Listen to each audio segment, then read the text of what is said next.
the Lord.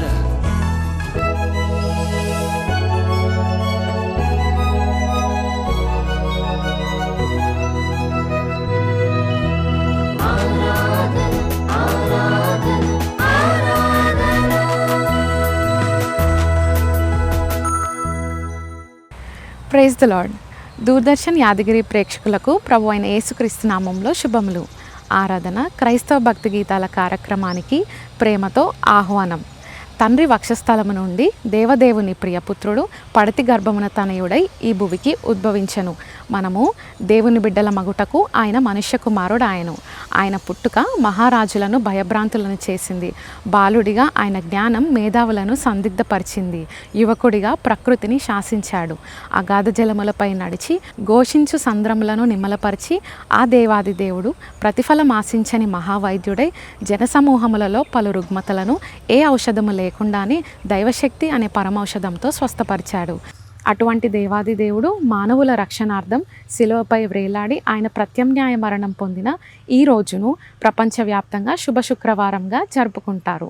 యేసుక్రీస్తు పుట్టుక, ఆయన మరణం, ఆయన పునరుత్థానం చారిత్రాత్మకం, ఆధ్యాత్మికం, ప్రవచనాత్మకం. శిలువను గూర్చిన వార్త నశించుచున్న వారికి వెర్రితనం, కానీ రక్షింపబడుచున్న మనకు దేవుని శక్తి. ఈనాటి రాగసుధారస మంజరి మీకు సమర్పిస్తున్న వారు బెరాకా ప్రేయర్ హౌస్, కుకట్పల్లి.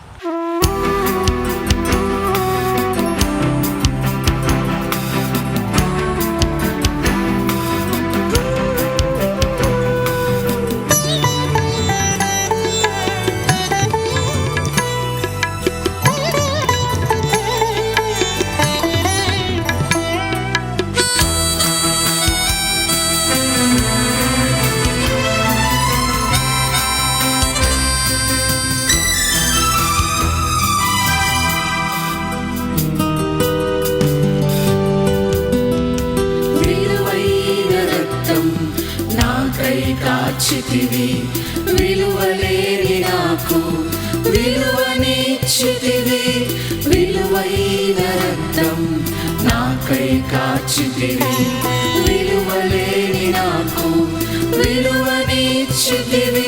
ఓ యేసునాథా నీ ప్రేమను మరువలేను, ఓ యేసునాథా నీ ప్రేమను మరువలేను. విలువైన రక్తం నాకై కాచితివి, విలువలేని నాకు విలువనిచ్చితివి.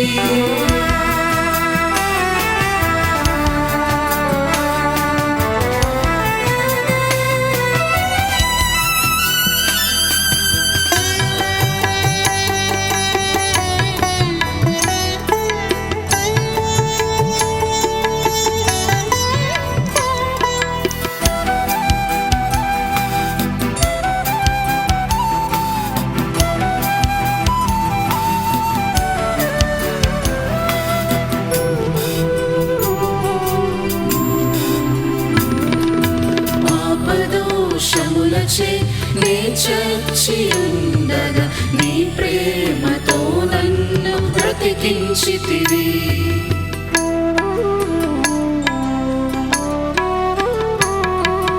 పాపదోషములచే నే చచ్చి ఉండగా నీ ప్రేమతో నన్ను బ్రతికించితివి. నీ కృపతో పిలిచి రక్షించితివి, నీ కృపతో పిలిచి రక్షించితివి.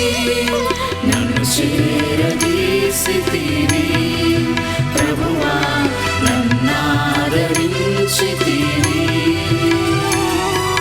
నన్ను చేరదీసితివి ప్రభువా, నన్నాదరించితివి. విలువైన రక్తం నాకై కాచితివి, విలువలేని నాకు విలువనిచ్చితివి.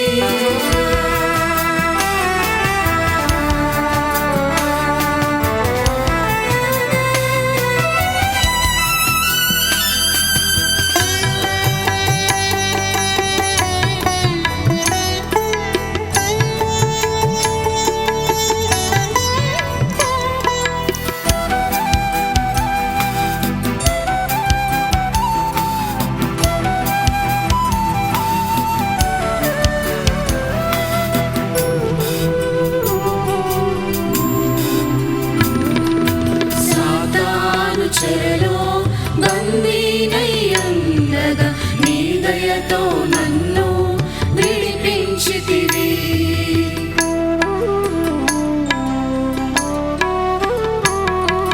సాతాను చెరలో బందీనయ్యుండగా నీ దయతో నన్ను విడిపించితివి. నిత్య జీవమునకు వారసునిగా చేసి, నిత్య జీవమునకు వారసునిగా చేసి నాలో నివసించితివి. ప్రభువా నా తోడుగా నీవుంటివి, నాలో నివసించితివి. ప్రభువా నా తోడుగా నీవుంటివి. విలువైన రక్తం నాకై కాచితివి, విలువలేని నాకు విలువనిచ్చితివి. విలువైన రక్తం నాకై కాచితివి, విలువలేని నాకు విలువనిచ్చితివి. ఓ యేసునాథా నీ ప్రేమను మరువలేను. ఓ యేసునాథా నీ ప్రేమను మరువలేను. విలువైన రక్తం నాకై కాచితివి, విలువలేని నాకు విలువనిచ్చితివి.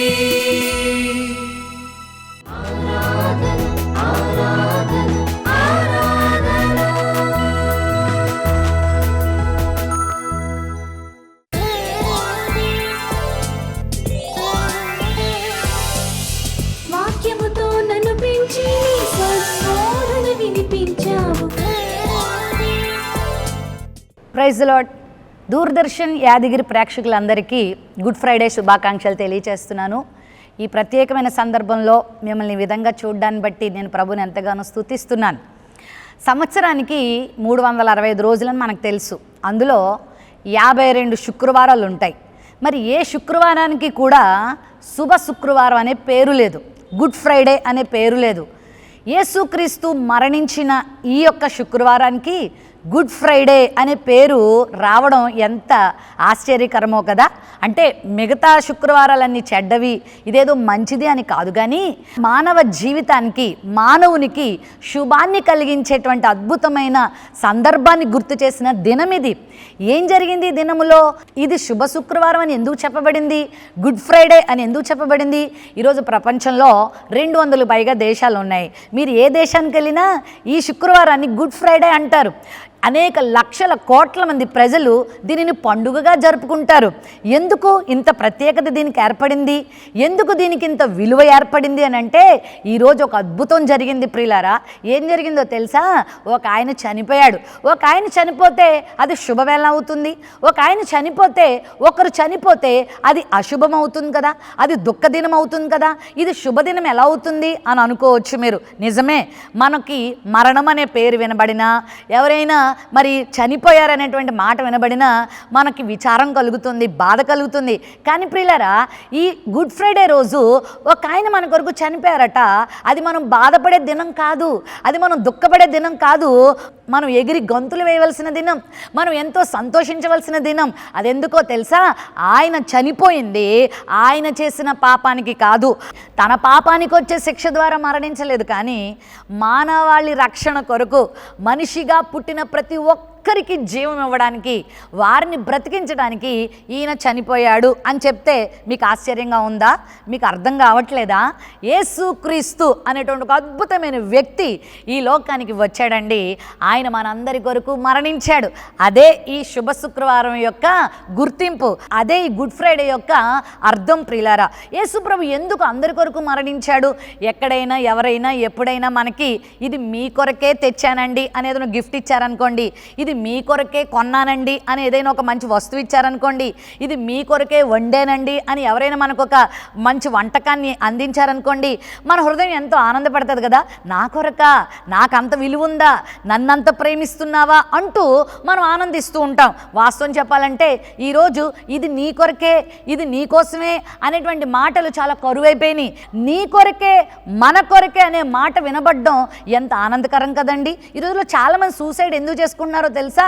తమను ప్రేమించేవారు దొరకక, తమ గురించి ఆలోచించేవారు దొరకక, తమ కొరకు ఎవరైనా ఏదైనా చేస్తారేమో అని ఎదురు చూస్తే ఆ ఆనందం, ఆ సంతోషం అందించేవాళ్ళు లేక ఈ రోజుల్లో చాలామంది నిరాశ నిస్పృహలకు గురై మరణిస్తున్నారు. ఇలాంటి స్వార్థపూరితమైన ప్రపంచంలో, ఇలాంటి ప్రేమ లేని ఈ తరంలో ఒక అద్భుతమైన మాట మన ముందుకు వచ్చింది. అదేంటో తెలుసా? నీ కొరకే, నా కొరకే, మనందరి కొరకే ఒక ఆయన మరణించారు. ఒక ఆయన మన కొరకు తిట్టించుకున్నాడు, ఒక ఆయన మన కొరకు దెబ్బలు తిన్నాడు, ఒక ఆయన మన కొరకు ఏదో చేశాడనంటే అదంతా పట్టించుకోవాల్సిన విషయం కాదేమో, కానీ ఒక ఆయన మన కొరకు మరణించడం ఏంటి, మన కొరకు ఎందుకు మరణించాలి అని మీరు ఆలోచిస్తే, పాపం వల్ల వచ్చే జీతం మరణం అని నేను పట్టుకున్న ఈ మహాగ్రంథమైన బైబిల్లో రోమాపత్రిక 6వ అధ్యాయం 23వ వచనంలో ఉంది. మనిషి పాపిగా గుర్తించబడ్డాడు.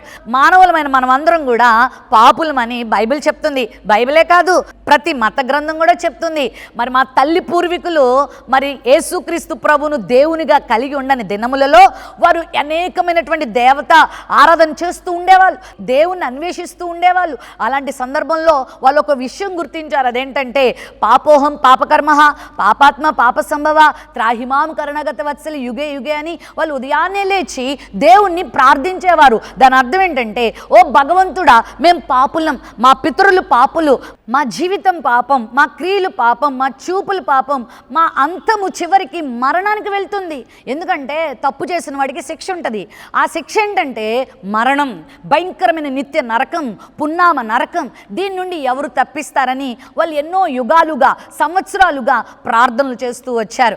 అలాంటి సందర్భంలో యేసుక్రీస్తు ప్రభువారు అద్భుతమైన స్టేట్మెంట్ ఈ ప్రపంచానికి పరిచయం చేశారు. అదేంటంటే, పాపులను రక్షించటానికి నేను ఈ లోకానికి వచ్చాను. ఎలా రక్షిస్తాడు? ఏం చేసి రక్షిస్తాడు?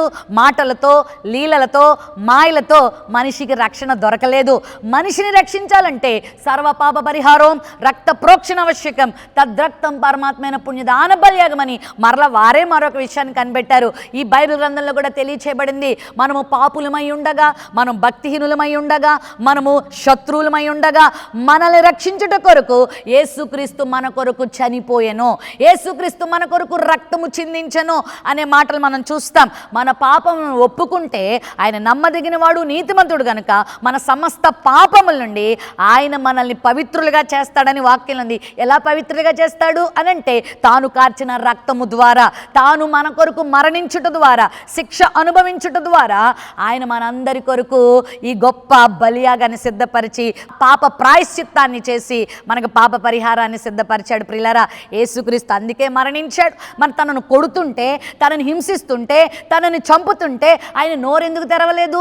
నేను ఈ శిక్షను భరించను అని అనుకుంటే ఆ సిలువ నువ్వు నేను ఎక్కాలి, ఆ శ్రమ నువ్వు నేను పొందాలి, ఆ శిక్ష మనందరం పొందాలి. ఆ శిక్ష మనం అనుభవించకుండా యేసుక్రీస్తు మన పక్షముగా అనుభవించాడు. ఇందులో ప్రేమ దాగి ఉంది. యేసు ప్రభు మనల్ని ప్రేమిస్తున్నాడు. దేవుడు లోకమును ఎంతో ప్రేమించెను అని యోహాను సువార్త 3:16లో మనం చూస్తాం.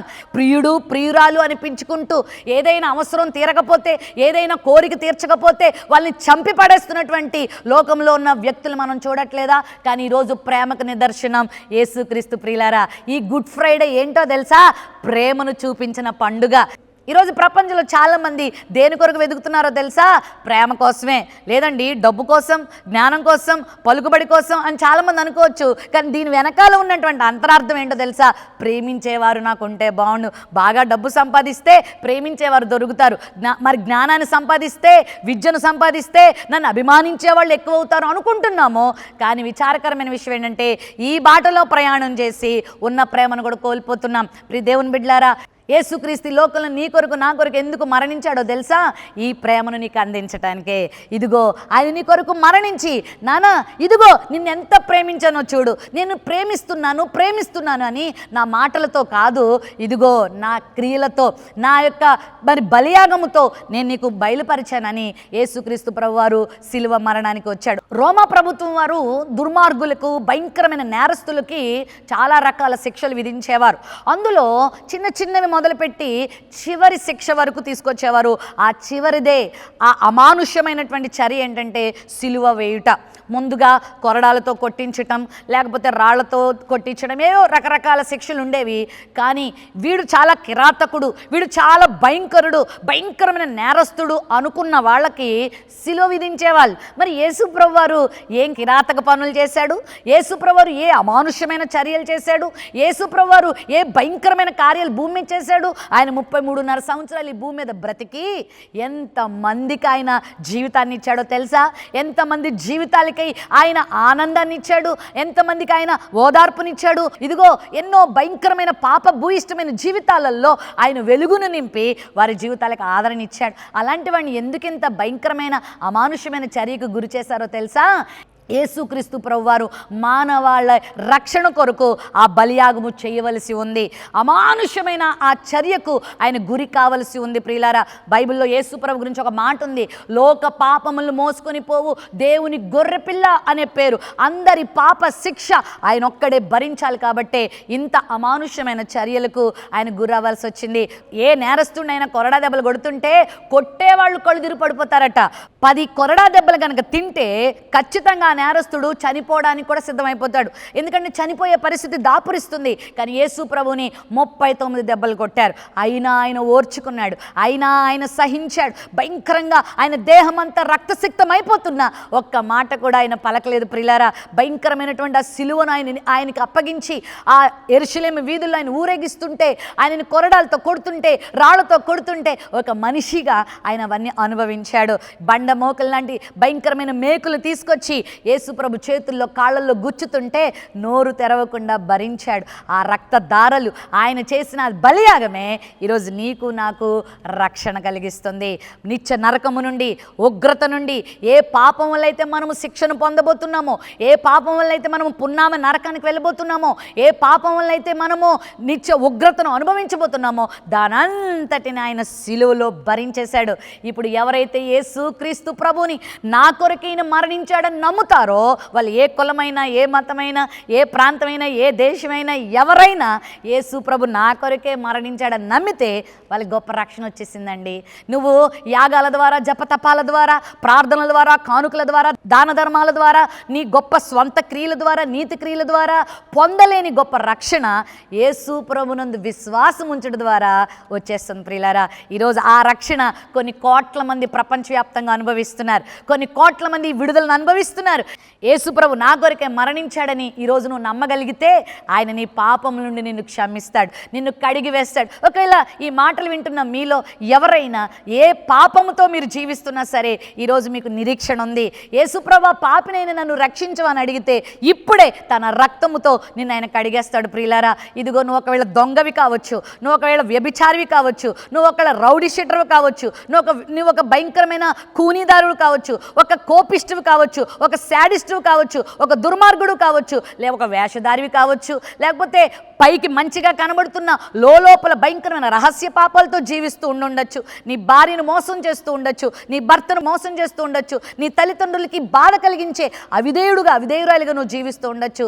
ఏ పాపమైనా యేసు ప్రభు దగ్గరికి వచ్చి అయ్యా పాపినైనా నన్ను రక్షించవని అడిగితే యేసయ్య కార్చిన రక్తము నీ ప్రతి పాపం నుండి నిన్ను పవిత్రులుగా చేసేస్తుంది. ఒకప్పుడు నా జీవితం కూడా ఆ విధంగానే ఉండేది. ఇదిగో నేను చాలా మంచిదాన్ని అనుకునేదాన్ని, కానీ యేసుక్రీస్తు నా కొరకు మరణించాడనే విషయం నేను తెలుసుకున్నప్పుడు నా ప్రతి పాపమును నేను ఒప్పుకున్నాను. నాలో ఉన్న అబద్ధములు, నాలో ఉన్న మోసము, నాలో ఉన్న గర్వము, నాలో ఉన్నటువంటి అతిశయము ఇవన్నీ కూడా పాపములుగా నా ముందు కనబడగా వాటన్నిటి ఒప్పుకున్నాను. నీతిమంతురాలనయ్యాను, పరిశుద్ధురాలనయ్యాను. ఇదిగో 10 మందిని విలువిచ్చే వ్యక్తిగా, 10 మందిని ప్రేమించే వ్యక్తిగా, పరిశుద్ధమైనటువంటి వ్యక్తిగా ఈ యొక్క సమాజంలో బ్రతికే కృప యేసుక్రీస్తు ద్వారా పొందుకున్నాను. ప్రియులారా, యేసు ప్రభు మతం మార్చడానికి రాలేదు, జీవితాన్ని రక్షించడానికి వచ్చాడు. ఈరోజు నువ్వు యేసు ప్రభువుని అంగీకరిస్తే ఎంత గొప్ప విలువ నీకు ఇవ్వబడిందో తెలుసా? ఈ లోకంలో బ్రతికినంత కాలం మనశ్శాంతితో బ్రతుకుతావు, ఆత్మశాంతితో బ్రతుకుతావు, ప్రశాంతతతో బ్రతుకుతావు. ఈ లోకంలో ఏదో ఒక రోజు మనం విడిచిపెడతాం, ఈ లోకాన్ని ఏదో ఒక రోజు మనం విడిచిపెడతాం. విడిచిపెట్టిన తర్వాత మన ఆత్మ యుగ యుగాలు ప్రభువుతో ఉండబోతుంది, మోక్షంలో ఉండబోతుంది, నిత్యరాజ్యంలో ఉండబోతుంది. ఆ నిత్యరాజ్యాన్ని నీకు ఇవ్వడానికి, ఈ నిత్య నరకాన్ని తప్పించడానికి యేసుక్రీస్తు ప్రభువారు నీ కొరకు మరణించారు తప్ప ఆయన ఏదో చేతకాని వాడిగా కాదు. కొంతమంది అనుకుంటున్నారు 3 మేకులు పీక్కోలేనోడు దేవుడు ఎట్లయితాడు, రక్షకుడు ఎట్లయితాడు అని విమర్శించేవాళ్ళు, అపహాస్యం చేసేవాళ్ళు లేకపోలేదు. కానీ వినండి, యేసుక్రీస్తు 3 మేకులు ఎందుకు పీక్కోలేడు? కొన్ని కోట్ల మంది జీవితాల్లో ఉన్న మేకు లాంటి పరిస్థితులను, బాధాకరమైన పరిస్థితులను, రోగములను, సమస్యలను తీయడానికే, పీకడానికే ఆయన సిలువ ఎక్కాడనే విషయం ఈరోజును గుర్తిస్తే గొప్ప రక్షణను పొందుకుంటావు. ఆయనే సిలువ మీద లేకపోయి ఉంటే ఈరోజు నీకు రక్షణ లేదు, నీకు మోక్షం లేదు, నీకు ఆనందం లేదు, నీకు సంతృప్తి లేదు, నీకు ప్రశాంతత లేదు, శాంతి లేదు, సమాధానం లేదు. ఆ సమాధానాన్ని ఇవ్వడానికి యేసుప్రభు మరణించాడు. ఈ విషయాన్ని గుర్తు చేసుకో, ఈ విషయాన్ని నువ్వు ఎప్పుడు కూడా మర్చిపోవద్దు. యేసుప్రభు ఎందుకు మరణించాడంటే నిన్ను నన్ను రక్షించడానికి, నీకు నాకు శాంతిని ఇవ్వడానికి, నీకు నాకు నెమ్మది ఇవ్వడానికి, అసలైన ఆనందాన్ని నీకు ఇవ్వడానికి. యేసుక్రీస్తులో ఉన్నవారికి ఏ శిక్ష విధి లేదు, యేసుక్రీస్తులో ఉన్నవారికి ఆనందం, యేసుక్రీస్తులో ఉన్నవారికి నిరీక్షణ, యేసుప్రభులో ఉన్నవారికి శాంతి, సమాధానం కలుగుతాయి. ప్రియులారా, మరి అట్టి శాంతిని, అట్టి సమాధానాన్ని యేసుప్రభు వారు తన సిలువ మరణం ద్వారా నీకు అందించడానికే ఈయన ఈ బలియాగం చేశారు. మరి ఈయనను అంగీకరిస్తావా? నువ్వెవరైనా సరే, నీవు ఏ పరిస్థితుల్లో ఉన్నదానివైనా, ఉన్నవాడవైనా సరే, ఈరోజు యేసుప్రభు దగ్గరికి వచ్చి, అయ్యా నేను పాపినయ్యా, నన్ను రక్షించడానికి నువ్వు మరణించావయ్యా అని నువ్వు అడిగితే, నువ్వు ఉన్న చోటనే యేసుప్రభుని అంగీకరిస్తే గొప్ప రక్షణ దొరుకుతుంది, గొప్ప విడుదల దొరుకుతుంది. నీ రోగములకు స్వస్థత, నీ సమస్యలకు పరిష్కారం, నీ జీవితంలో శాంతి, సమాధానం అనుభవించి ఈ లోకంలో బ్రతికినంత కాలం యోగ్యమైన వ్యక్తిగా బ్రతుకుతావు. ఈ లోకంలో కన్ను మూసిన తర్వాత నిత్య నరకము, మారణ హోమాన్ని తప్పించుకొని, ఆ భయంకరమైనటువంటి శిక్షను తప్పించుకొని యుగ యుగాలు యేసుక్రీస్తుతో ఆ పరలోక రాజ్యంలో ఆనందిస్తావు. అట్టి కృప దేవుడు మీ అందరికీ కలిగించును గాక. ఈ గుడ్ ఫ్రైడే సందర్భంగా నేను యేసుప్రభుని అంగీకరిస్తానని మీలో ఎవరైనా ఆశపడితే దయచేసి కళ్ళు మూసుకోండి, నేను మీ కొరకు ప్రార్థన చేస్తాను. ప్రేమ నమ్మకం కలిగిన మా తండ్రి, ఎంత మంచి దేవుడు అయ్యా, మాకు విలువనివ్వడం కోసం నీ విలువను తగ్గించుకున్నావు నాయన. మాకు రక్షణ ఇవ్వడం కోసం నీవు పాపిగా మారిపోయావు. మాకు నైనా నిత్య జీవనం ఇవ్వడం కోసం ఆ కల్వరి శిలువలో నరక శిక్షనంతా అనుభవించావు, వేదనంతా అనుభవించావు అయ్యా. నీ ప్రేమకై వందనాలు. నీలా ప్రేమించేవారు ఈ లోకంలో ఎవరూ లేరయ్యా. ఈరోజు ప్రేమ కొరకు మనుషులు తప్పిస్తున్నారు, ప్రేమించే వాళ్ళ కొరకు ఎదురు చూస్తున్నారు, కానీ లోకంలో ప్రేమ దొరకట్లేదు. స్వార్థమే ఈ లోకంలో రాజ్యమేలుతున్న దినాల్లో నాయన నిజమైన ప్రేమ మీరు మాకు ఈ సిలువ ద్వారా అందించారు. ఈ గుడ్ ఫ్రైడే ద్వారా మాకు మరొక్కసారి నీ ప్రేమను పరిచయం చేసినందుకు స్తుతులు చెల్లిస్తున్నాం. ఎవరైతే ప్రేమమూర్తివైన నిన్ను అంగీకరించి తమ దేవునిగా, తమ రక్షకునిగా తమ హృదయంలో చేర్చుకోవాలని ఆశపడుతున్నారో, ఈ మాటలకు స్పందించి ఎవరైతే నాయన వారి జీవితాల్లో నీకు చోటు ఇవ్వబోతున్నారో వాళ్ళందరినీ రక్షించి వెలిగించండి. వారి జీవితంలో గొప్ప కార్యాలు చేయండి, వారికి గొప్ప స్వస్థత కార్యాలు చేయండి, వారికి మేలు చేయండి, వీరికి నెమ్మది ఇవ్వండి, సమాధానం ఇవ్వండి, నిత్యరాజ్యాన్ని ఇవ్వండి. నీ కృపకు అప్పగించుకుంటూ యేసుక్రీస్తు నామములో ప్రార్థించి వేడుకొంచున్నాం తండ్రి, ఆమెన్. మన తండ్రి అయిన దేవుని ప్రేమ, ఆయన కుమారుడైన యేసుక్రీస్తు వారి యొక్క కృప, పరిశుద్ధాత్మ దేవుని యొక్క అన్యోన్య సహవాసం, ఆదరణ ఈరోజు ఈ గుడ్ ఫ్రైడే వర్తమానం వినిన ప్రతి ఒక్కరికి శాంతి, సమాధానం, ఆదరణ, నెమ్మది, నిత్య రాజ్యము, నిత్య జీవము, రక్షణ కలుగును గాక. Amen, amen.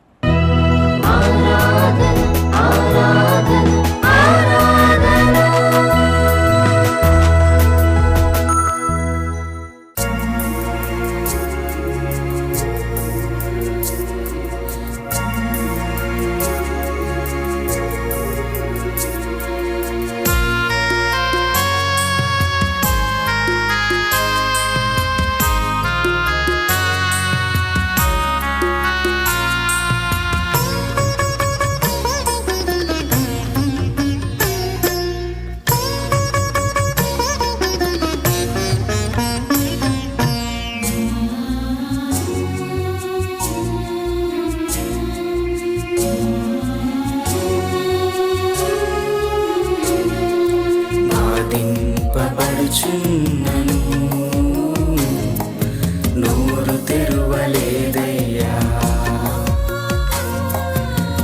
హింసించబడుచున్నను దూషించలేదయ్యా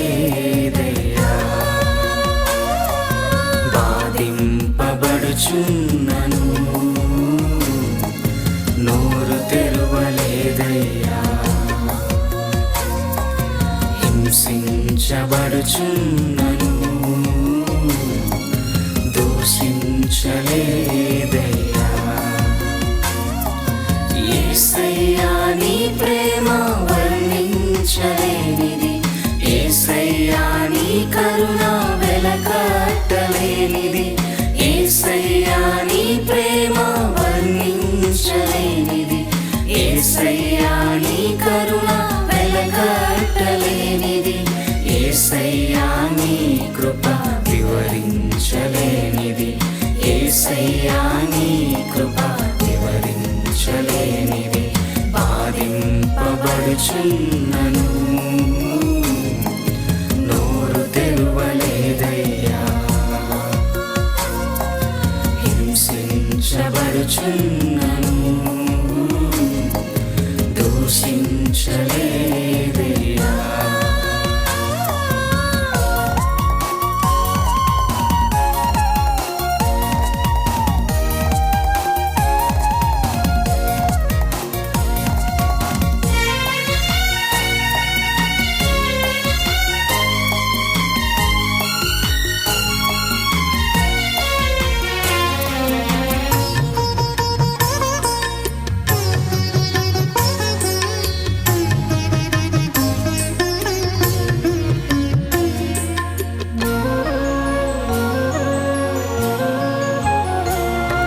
శిరమున ముండ్ల మకుటము ప్రక్కలో బల్లెము పోటు శిరమున ముండ్ల మకుటము ప్రక్కలో బల్లెము పోటు మౌనముగానే సహించుచు నీ రక్తమును చిందించితివే మౌనముగానే సహించుచు నీ రక్తమును చిందించితివే నా పాపమంత కడిగి వేసితివే నా పాపమంత కడిగి వేసితివే యేసయ్యా నీ ప్రేమ వర్ణించలేనిది యేసయ్యా నీ కరుణ వెలకట్టలేనిది యేసయ్యా నీ ప్రేమ వర్ణించలేనిది యేసయ్యా నీ కరుణ వెలకట్టలేనిది యేసయ్యా నీ కృప వివరించలేనిది యేసయ్యా నీ కృప వివరించలేనిది బాధింపబడుచున్నను నోరు తెరువలేదయ్యా హింసించబడుచున్నను దూషించలేదయ్యా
హింసించబడుచున్నను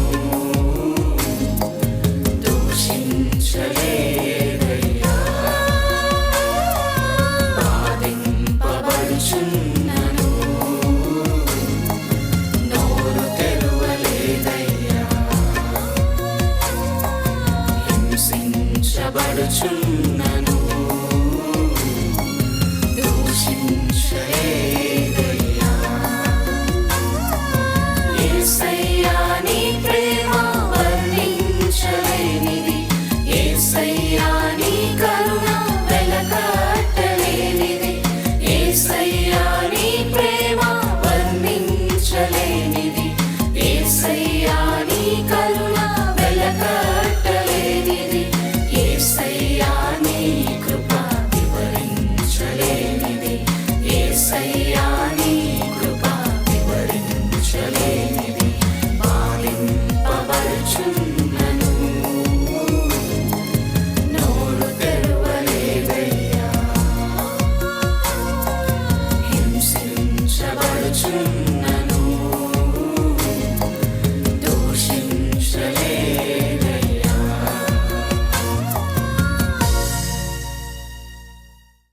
ఈ కార్యక్రమం మీకు మీ కుటుంబాలకు ఆశీర్వాదకరంగా ఉందని నమ్ముతున్నాను. ఆ దేవాది దేవుని దీవెన, ఆశీర్వాదం, కాపుదల, భద్రత మీకు మీ కుటుంబాలకు సదా కలగాలని మనసారా ఆశిస్తుంది మీ లిపి కీర్తన. ప్రతి ఆదివారం ఉదయం 6 గంటలకు ఇదే ఛానల్లో ఆరాధన క్రైస్తవ భక్తి గీతాల కార్యక్రమాన్ని తప్పక వీక్షించి దైవ దీవెనలు పొందండి. Praise the Lord. ఆరాధన